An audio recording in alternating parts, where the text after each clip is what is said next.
Good morning dear children. संधि, संधि का मतलब है दोस्ती, मित्रता। ठीक है, संधि शब्द का अर्थ है मिलना या जुड़ना।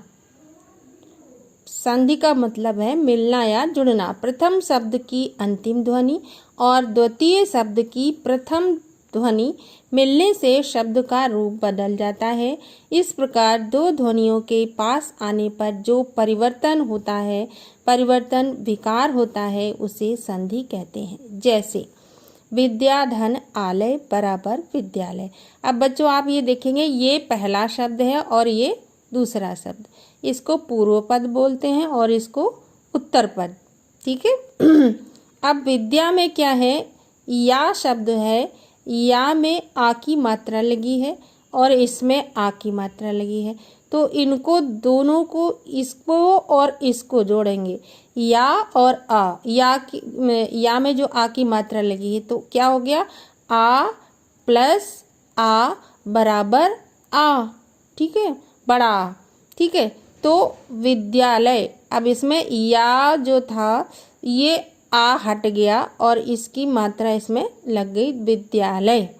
सत धन जन, इसका ता शब्द व्यंजन है और ये भी व्यंजन है, तो ये यहाँ पर व्यंजन संधि है।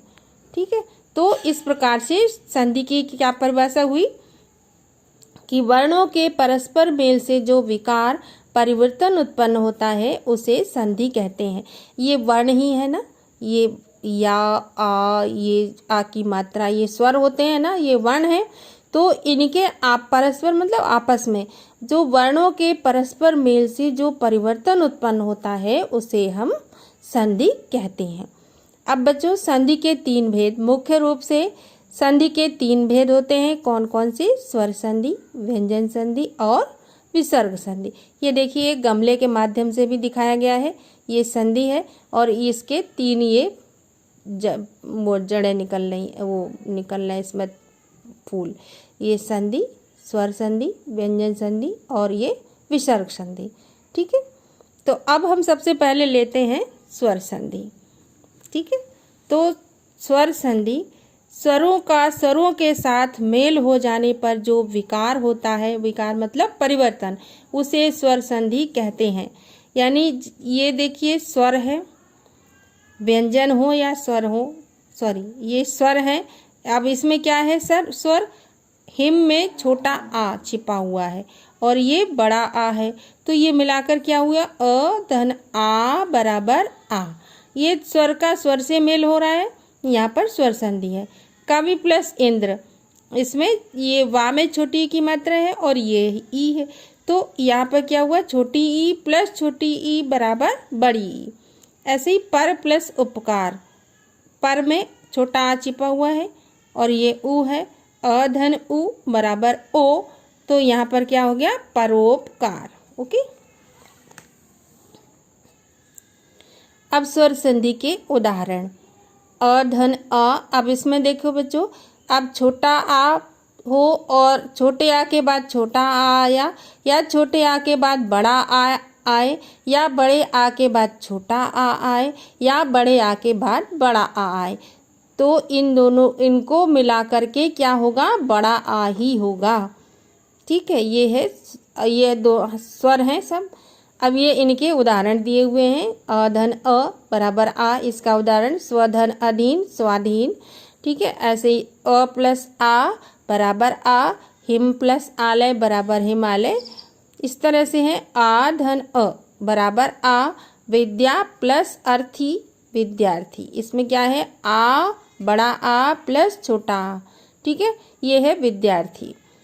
आ प्लस आ का उदाहरण विद्या धन आलय, या में आ की मात्रा और आ, तो आ प्लस आ बराबर बड़ा आ विद्यालय।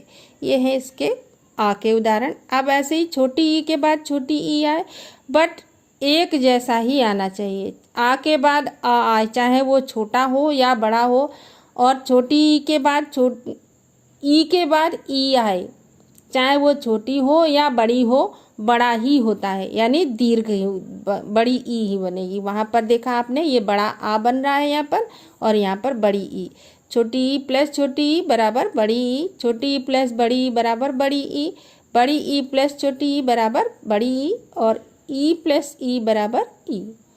ठीक है, ये इनके उदाहरण हैं। कवि प्लस इंद्र कवींद्र, गिर प्लस इंद्र, छोटी ई प्लस छोटी ई बराबर बड़ी ई, गिरींद्र हो गया। ये देखिए,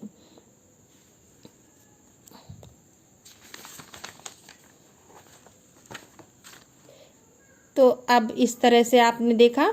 और इसके बाद ये इसके उदाहरण है, बड़ी ई के उदाहरण है। फिर ये ऊ प्लस ऊ बराबर बड़ा ऊ। अब इसमें चाहे छोटा ऊ हो, छोटे ऊ के बाद छोटा ऊ आए, बड़े ऊ के बाद छोटा ऊ आए, ऊ के बाद ऊ आए, ऊ के बाद ऊ आए, तो मिलकर बड़ा ऊ होगा। ठीक है, पट है समान, ये नहीं कि आ के बाद ई आ जाए, आ के बाद ऊ आ जाए, वो नहीं।